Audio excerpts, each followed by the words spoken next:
Andy McCarthy picks up where he left off yesterday. Good morning to you, Andy. You're in Chicago today. Here's what you write. The FBI finally searches Biden's Rehoboth Beach home. What took so long is the question you asked. I want you to answer that, but I also want to point out that yesterday was the first day on the job for the new special counsel, Robert Hur. Does that give us a clue as to why they went to the House then? Yeah, I think so, Bill. And I also think he's kind of in a no-win situation there, in the sense that, you know, common sense says if you give people 3 months notice that you may be searching a place, you're not apt to find much, if anything, that's incriminating. At the same time, you could say, from the point of view of the prosecutor, he comes into the investigation that's like a gaping hole in things that should have been done but haven't been done, and he'd obviously be deeply criticized, and rightly so, if they didn't check that box. So I think they really had to conduct this search.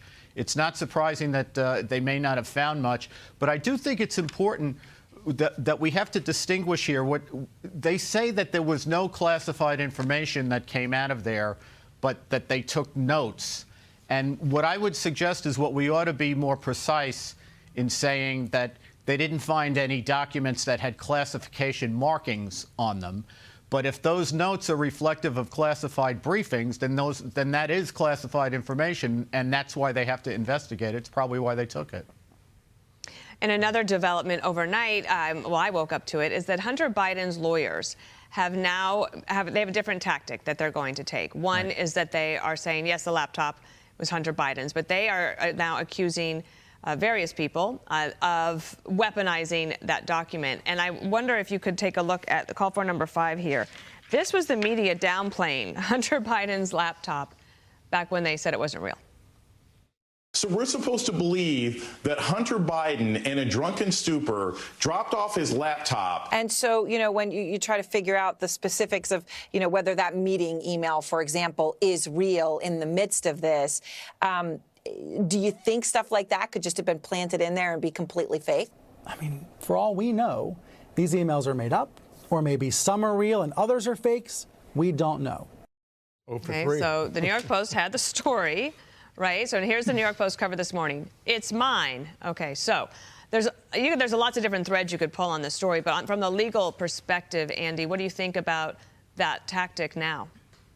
Yeah, I'd say 2 things, Dana. First, I don't think that part of the story has changed since the first days 2 years ago, when a lot of us were noting that in context, the emails and documents that were coming out of that laptop seemed to be authentic, and nobody in the Biden camp was coming out and saying that it was made up or it was fake. They had some people, you know, from the intelligence community trying to float that as an idea, but there was never any backup to it, and it always seemed to be authentic.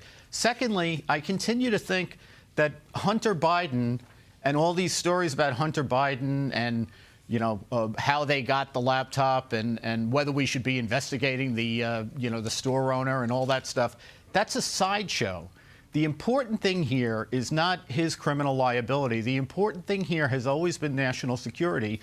And the question is, why is it that rogue, anti-American and corrupt regimes, when Barack Obama as president put Joe Biden in a point man role for American foreign policy as to those regimes, that people around those regimes suddenly thought that it was expedient and in their interest to pay millions of dollars to Hunter Biden and to the Biden family? That's the issue. What did they think they were buying?